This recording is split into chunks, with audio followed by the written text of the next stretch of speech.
অত্যন্ত বড় খবর, এসআইআর আবহে প্রাথমিক শিক্ষকদের বদলির সিদ্ধান্ত। এসআইআর আবহে রাজ্য জুড়ে প্রাথমিক শিক্ষকদের বদলি। সব ডিপিএসসির কাছে নির্দেশিকা পাঠানো হয়েছে। রাজ্যের স্কুলে শিক্ষকদের ঘাটতি মেটাতে 23,145 জন শিক্ষককে বদলির সিদ্ধান্ত। রাজ্যে 23,145 জন প্রাথমিক শিক্ষককে বদলির সিদ্ধান্ত। শিক্ষকদের অন্য জেলাতেও বদলির সিদ্ধান্ত নেওয়া হয়েছে। এক জেলা থেকে আরেক জেলায় বদলির সিদ্ধান্ত। রাজ্য জুড়ে এসআইআর আবহের মধ্যেই 23,145 জন প্রাথমিক শিক্ষককে বদলির সিদ্ধান্ত নেওয়া হয়েছে। এসআইআর আবহে কেন এত অতি সক্রিয় স্কুল শিক্ষা দপ্তর? এতদিন ধরে কোনো পদক্ষেপ করেনি, ইচ্ছা করেই বিএলওদের বিভ্রান্ত করতে চাইছে। বিজ্ঞপ্তি জারির পরে বিব্রত হচ্ছেন বুথ লেভেল অফিসাররা। রাজ্য জুড়ে 1, 2, 3, 4 নয়, 23,145 জন প্রাথমিক শিক্ষককে বদলি করা হচ্ছে। সেখানে এক জেলা থেকে আর এক জেলাতেও বদলি করা হচ্ছে। এসআইআর আবহে প্রাথমিক শিক্ষকদের বদলির সিদ্ধান্ত। ইতিমধ্যেই নোটিফিকেশন, নির্দেশিকা সব ডিপিএসসিদের, district primary school commission, DPSC, প্রাথমিক শিক্ষা পর্ষদের জেলা কার্যালয়ে পৌঁছে গিয়েছে। রাজ্য জুড়ে 23,145 জন শিক্ষককে বদলি করা হবে। নির্দেশিকা জারি করেছে প্রাথমিক শিক্ষা পর্ষদ এবং ইতিমধ্যেই সেই বদলির খবরে যা জানা যাচ্ছে, এক জেলা থেকে অন্য জেলাতেও বদলি করা হতে পারে। রাজ্যে স্কুল শিক্ষকদের, প্রাথমিক শিক্ষকদের স্কুলে ঘাটতি মেটাতে এই সিদ্ধান্ত। যৌথ সংগ্রামী মঞ্চের আহ্বায়ক ভাস্কর ঘোষ প্রাথমিক শিক্ষকদের এই বিপুল বদলি এ প্রসঙ্গে কি বলেছেন দেখুন।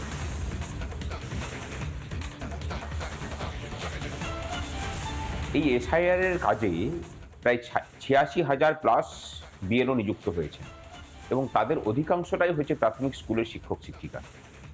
এই সময়টাতে যারা বিএলও হিসেবে নিযুক্ত হয়েছেন তাদেরকে অন্য কোথাও বদলি করার যাবে না, সেটা নির্বাচন কমিশনের নির্দেশ আছে।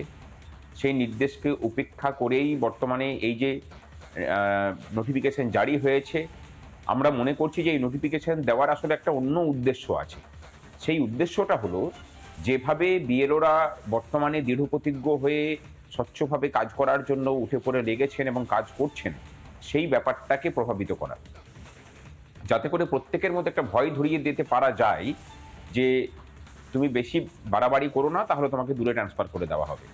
এখন এই ভয়ের জায়গা থেকে বিএলওদেরকে দমানোর চেষ্টা করা হচ্ছে এবং সেই কারণের জন্যই এই নোটিফিকেশন বেরিয়েছে। রাজ্য শিক্ষাক্ষেত্রে বড় খবর, এসআইআর আবহের মধ্যেই রাজ্য জুড়ে ব্যাপক বদলি প্রাথমিক শিক্ষকদের। রাজ্যের জেলায় জেলায় 23,145 জন শিক্ষককে বদলির সিদ্ধান্ত নেওয়া হয়েছে এবং এই বদলি এক জেলা থেকে অন্য জেলাতেও হচ্ছে। কারণ হিসেবে রাজ্যের স্কুলে শিক্ষকদের ঘাটতি মেটাতে এই বদলি সিদ্ধান্ত জানাচ্ছে প্রাথমিক শিক্ষা পর্ষদ। নোটিফিকেশন জারি, নির্দেশিকা জারি। যৌথ সংগ্রামী মঞ্চের সাধারণ সম্পাদক স্বপন মণ্ডল কি বলছেন দেখুন। ইতিমধ্যে এসআইআর শুরু হয়ে গেছে এবং নভেম্বর মাসের 4 তারিখে এই প্রাথমিক শিক্ষকদের একটা বড় অংশ যারা বিএলও হিসাবে নিযুক্ত হয়েছেন তারা কিন্তু দুয়ারে দুয়ারে এনুমারেশন ফর্ম বিলি করছেন এবং আগামী 4 ডিসেম্বর পর্যন্ত তারা এই কাজটা করবেন। তারপরেও তাদের এই কাজ থাকবে। স্বাভাবিকভাবে এই সময় যে এত সংখ্যক শিক্ষককে নজিরবিহীনভাবে যদি বদলির কথা বলা হয়, তাহলে তো শিক্ষকদের মধ্যে একটা এমনি প্যানিক তৈরি হবে। কারণ হচ্ছে যে এসআইআর দিয়ে তারা এমনিতে চাপে আছে। রাজনৈতিক দলগুলো, বিশেষ করে শাসক দলের নেতারা তাদেরকে প্রচণ্ড চাপের মধ্যে রেখেছে। আর তার মধ্যে যদি বদলির বিষয়টা আসে, তারা তো বিভ্রান্ত হয়ে যাবে। তারা কি কাজ করবে, কোনটা করবে, মানসিকভাবে তারা তো সুস্থ থাকবে না, মানসিকভাবে অসুস্থ হয়ে পড়বে। এই সময়ে সরকারের এইটা বের করা উচিত ছিল। শুনলেন বুথ লেভেল অফিসার বিএলও ঐক্যমঞ্চের সাধারণ সম্পাদক স্বপন মণ্ডলের বক্তব্য। এসআইআর আবহে প্রাথমিক শিক্ষকদের বদলির সিদ্ধান্ত। সব ডিপিএসসির কাছে পাঠানো হয়েছে নির্দেশিকা। রাজ্যের স্কুলে শিক্ষকদের ঘাটতি মেটাতে বদলির সিদ্ধান্ত। 23,145 জন শিক্ষককে বদলির সিদ্ধান্ত নেওয়া হয়েছে। শিক্ষকদের অন্য জেলাতেও বদলির সিদ্ধান্ত। এসআইআর আবহে কেন এত অতি সক্রিয় স্কুল শিক্ষা দপ্তর? এর পেছনে অন্য কি কারণ? জোরালো হচ্ছে প্রশ্ন। ইতিমধ্যেই সব ডিপিএসসিকে অর্থাৎ জেলায় প্রাথমিক শিক্ষা পর্ষদে পাঠানো হয়েছে নির্দেশিকা। রাজ্য জুড়ে 23,145 জন শিক্ষককে বদলের সিদ্ধান্ত এসআইআর আবহের মধ্যেই।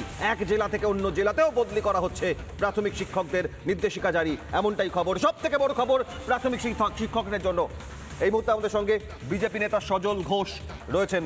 সজলদা, হঠাৎ নির্দেশিকা জারি, রাজ্যে 23,145 জন প্রাথমিক শিক্ষককে বদলি করা হচ্ছে, এক জেলা থেকে অন্য জেলায় পাঠানো হচ্ছে, যেখানে প্রাথমিক শিক্ষকদের একটা বড় অংশ বুথ লেভেল অফিসার। সজলদা, আসলে আমি জানি না এটা যে সরকার চলছে না অন্য কিছু। একটা সরকার, সে যখন এসআইআর এর একটা কাজ চলছে সেই সময় যদি তাদেরকে এই ধরনের বদলির অর্ডার আসে, আমি জানি না তার বদলির এক্সিকিউশনের ডেট কবে, এবং সেই এক্সিকিউশন যদি এক্ষুনি হয় তাহলে বলতে হবে সরকার 100% সংবিধান বিরোধী। তারা এসআইআর চায় না বলেই তারা এই কাজ করেছে। প্রথম দিকেই যেটা করতে পারতো, শুরুতে যেটা করতে পারতো সেটা শুরুতে করেনি, কারণ ভেবেছিল তারা এসআইআরটা হতে দেবে না। এখন আমরা এসআইআর এর যে অভিষ্ট লক্ষ্য, সেই লক্ষ্যে এসআইআর যে পৌঁছচ্ছে, এই বদলিটার মধ্যে দিয়ে সেটা এখন আমার মনে হতে শুরু হয়েছে এসআইআর তার সঠিক লক্ষ্যেই পৌঁছচ্ছে। তো কিন্তু এই বদলি এইভাবে কি করা যায় কিনা সেটা সংবিধান খুঁজে দেখবে, বলে দেখবে। কিন্তু এই সরকারটা আর মানে চলার মতন এই জায়গাতে আর নেই, এটুকু বলতে পারি। ধন্যবাদ। বিজেপি নেতা সজল ঘোষ ছিলেন ফোনে। এসআইআর আবহের মধ্যেই রাজ্য জুড়ে ব্যাপক বদলি প্রাথমিক শিক্ষকদের। 23,145 জন শিক্ষককে বদলের সিদ্ধান্ত নেওয়া হয়েছে। শিক্ষকদের অন্য জেলাতেও বদলের সিদ্ধান্ত নেওয়া হয়েছে। রাজ্যের স্কুলের শিক্ষকদের ঘাটতি মেটাতে এই বদলির সিদ্ধান্ত। সব ডিপিএসসির কাছে পাঠানো হয়েছে নির্দেশিকা, অর্থাৎ জেলায় জেলায় ডিপিএসসির কাছে নির্দেশিকা পাঠিয়েছে প্রাথমিক শিক্ষা পর্ষদ। রাজ্য জুড়ে ব্যাপক বদলি, 23,145 জন শিক্ষকের বদলি। এসআইআর আবহে কেন এত অতি সক্রিয় প্রাথমিক শিক্ষা পর্ষদ, স্কুল শিক্ষা দপ্তর? উঠছে প্রশ্ন। এত পরিমাণে বদলি একসাথে একযোগে সাম্প্রতিককালে গত কয়েক বছরের মধ্যে এমন নজির নেই।